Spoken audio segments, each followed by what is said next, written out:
Viewers, নতুন একটা জায়গায় চলে এসেছি। এটা হচ্ছে ফুকেট ইন্টারন্যাশনাল এয়ারপোর্ট, থাইল্যান্ড।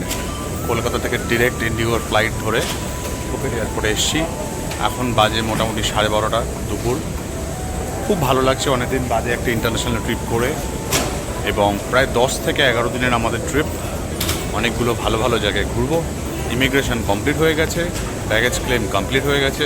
এখন আমরা ট্যাক্সির উদ্দেশ্যে রওনা দিচ্ছি। এই হচ্ছে ফুকেট এয়ারপোর্ট।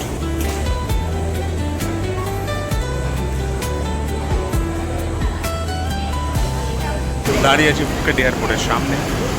গাড়ি বুক করে রেখেছিলাম অনলাইনে 11টা থেকে। এক্সপেক্ট করেছিলাম যে দাঁড়িয়ে থাকবে এই যে এইখানে। এটা হচ্ছে গেট নাম্বার 3। আমাকে বললো 10 মিনিট ওয়েট করতে। দেখুন না, let's hope for the best. Finally আমরা ফুকেটে প্যাথং বিচের উদ্দেশ্যে রওনা দিচ্ছি। আমাদের ট্যাক্সি আসতে একটু লেট করেছে। ওরা আবার সরি টরি বললো, আমার ফল্ট, আমার নাম লিখতে ভুলে গেছি, হারিয়ে ফেলেছি, ব্লা ব্লা ব্লা। তো যাই হোক, এখান থেকে প্রি বুক করে রেখেছিলাম। প্রি বুক করলে একটু সস্তা পড়ে। 1700 টাকা লেগেছিল, সবচেয়ে লোয়েস্ট এটাই।